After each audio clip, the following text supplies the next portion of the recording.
Insomnia may be the most painful and common problem for people with anxiety and depression. More than half of relatives have experienced temporary and long-term insomnia. But did you know that 99% of sleep disorders come from psychological problems, and a large part of them are just only occasionally insomnia caused by certain problems? No matter how healthy people are, they will have temporary insomnia due to certain problems. So, why does a little insomnia cause so much trouble to everyone? In the communication with thousands of patients, I discovered such a problem. And it is precisely because of this problem that the treatment of insomnia becomes more difficult. Insomnia itself is not scary, but what is scary is the relative fear of insomnia. Fear that insomnia will cause major harm to the body. Fear that insomnia will lead to madness, sudden death, and so on. And this mistake of your cognition is the culprit behind your true insomnia. Here, I don't want to actually talk about insomnia without remarks. I also won't follow public opinion to judge a right or wrong on the insomnia threat theory. I just want to tell you that over the past few years, after hearing thousands of patients describe their insomnia symptoms, after excluding subjective pain, I came to a conclusion. Such a conclusion is so many people suffering from insomnia symptoms of anxiety depression.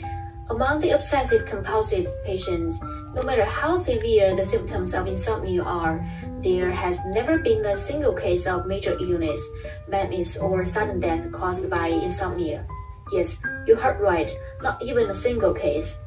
Are you still so afraid of insomnia when you heard this? At least, sleep is not as important as you think. If you can sleep, you can sleep. If you can't sleep. So what? If you can really do this, then insomnia will be self-defeating. No treatment at all. Remember, insomnia is not scary. What is scary is that you are afraid of insomnia.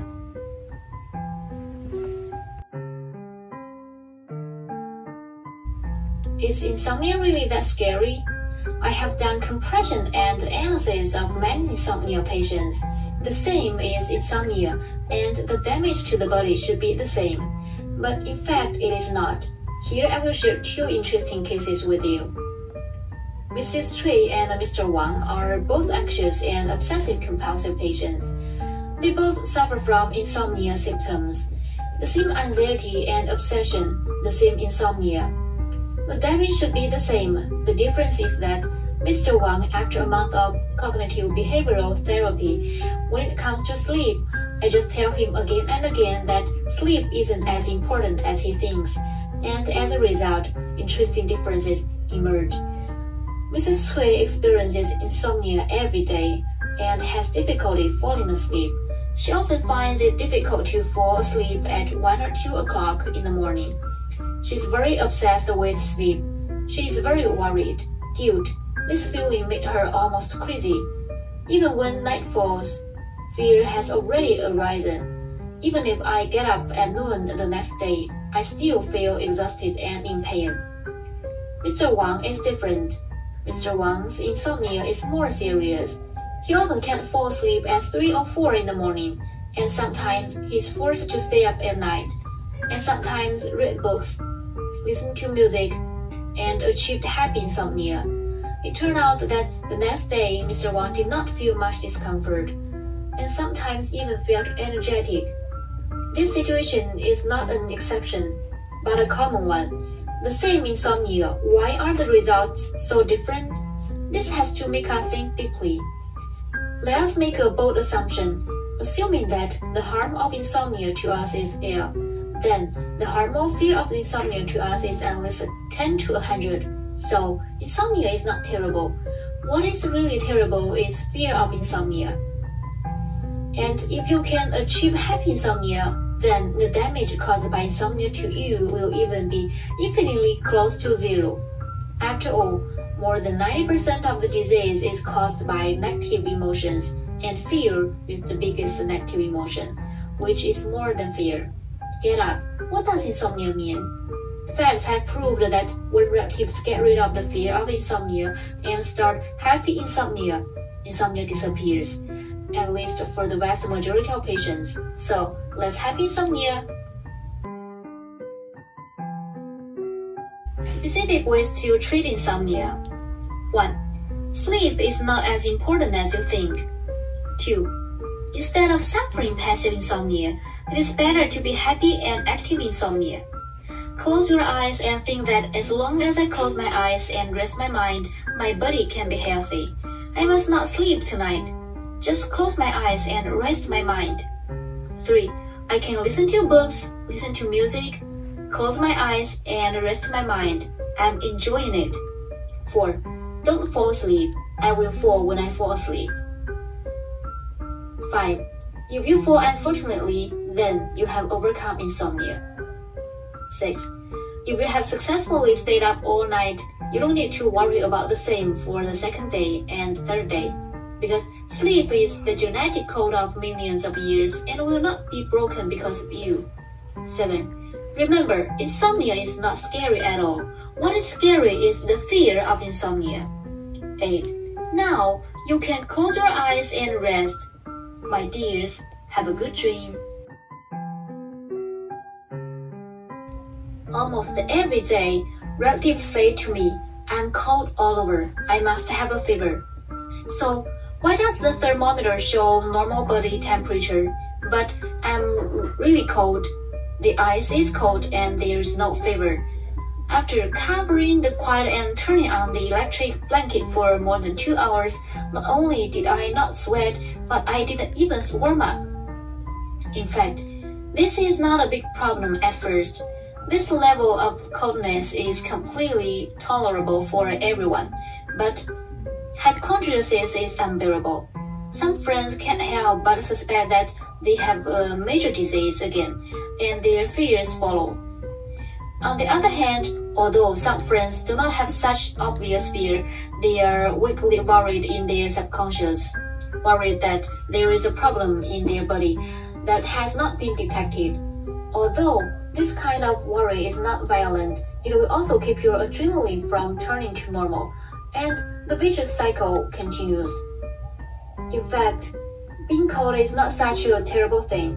Too much adrenaline and the disordered nerves will cause your blood vessels to constrict, which will slow down the blood circulation of the whole body. And the constriction of the skin's blood vessels will make the body temperature.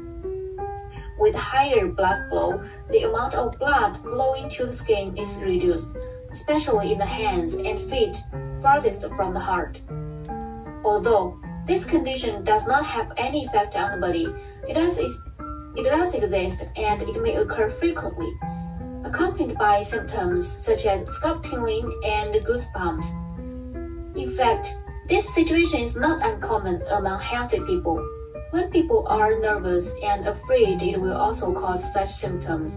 No matter how healthy people are, when they are nervous and anxious, they will also secrete more adrenaline, and their nerves will also be more than usual, more sensitive, and we, as anxiety sufferers, may just be more frequent.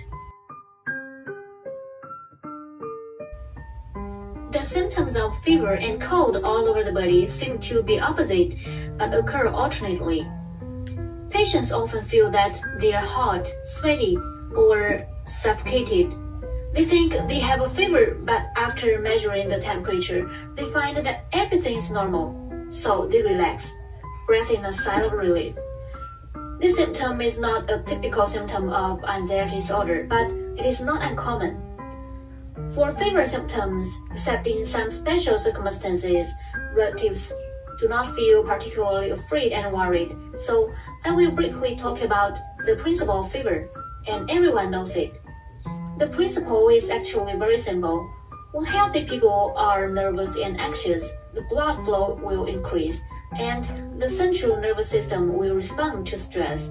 The patient will feel hot all over, and some people will also sweat along with it. But with emotional stability, symptoms will relieve slowly until it disappears. This is especially true for patients with anxiety disorders. The disordered nerve itself will make your heart rate increase, blood flow speed up, and nerve disorder. Isn't fever a matter of course? And as your nerves stabilize, symptoms will also ease or disappear. Here, I would like to explain that using neural stabilization instead of emotional stabilization is because the nerves of patients with anxiety disorders have been broken. Before the nerves are repaired, even if your emotions are stable, the symptoms may not be relieved, because your nerves don't know that your emotions have stabilized, except in mild cases, of course. All you need to know about this is that when you have a fever symptoms, it's enough to be able to remember what I said.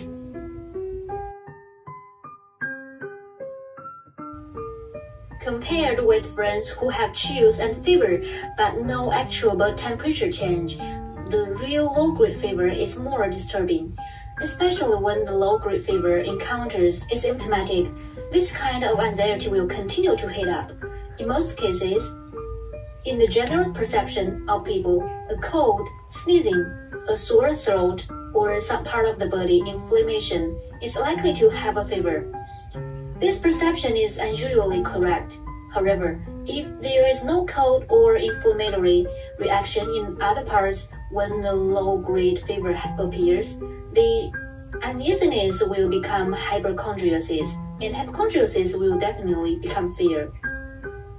In this case, many friends opened the Baidu journal again. As mentioned earlier, Baidu cancer started. If you are in Baidu and the cause is a major disease such as tumor and leukemia, don't panic. The probability of cancer for no reason is definitely a lot higher than the probability of a car accident. On the contrary, the probability of asymptomatic inflammation is relatively high, and it is very likely that you have been deceived by anxiety disorders again. Because nervous system disorders can also cause functional hypothermia, and then you are an anxiety disorder patient, relatively more likely. This low-grade fever may be accompanied by a long term, but most of the low-grade fever is not continuous 24 hours, but intermittent. At this time, what you should do is to calm down, go to the hospital to conduct relevant investigations. Stop Baidu and do not consult any non-professionals, including your relatives and friends, because they care about you but are not professional, not necessarily a good thing.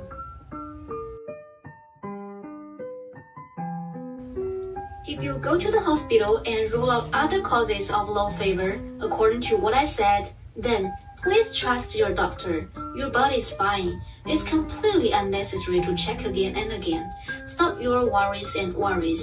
From a scientific point of view, what is the low-grade fever for no reason? Clinically, there is a type of low fever called functional low fever. According to statistics, it accounts for about 56% to 64% of all low fever causes. The most common one is low fever caused by autonomic nervous system disorders.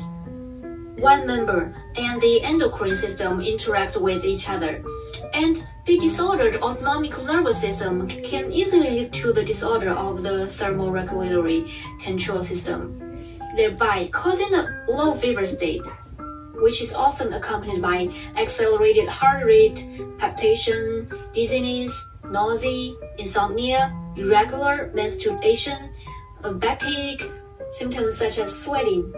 Functional hypothermia generally does not exceed 28 degrees, most of which are maintained between 37.3 to 37.6 degrees, which can last for a few minutes, months or even years without affecting life and work. And there is no evidence that this low fever is harmful to the human body. And studies have shown that autonomic low fever is self-healing. With the recovery of anxiety, the disordered autonomic nervous system will be restored and the fever will be cured. You must know that in the case of science, all irrational assumptions and hypochondriasis are untenable. Correctly understand anxiety disorders and repeatedly imprint this cognition on your subconscious. When there is no reason, the vicious circle will eventually become a virtuous circle, namely, correct cognition overcoming the fear itself, adrenaline stabilization, autonomic nerve self-healing symptom, disappearance, complete recovery.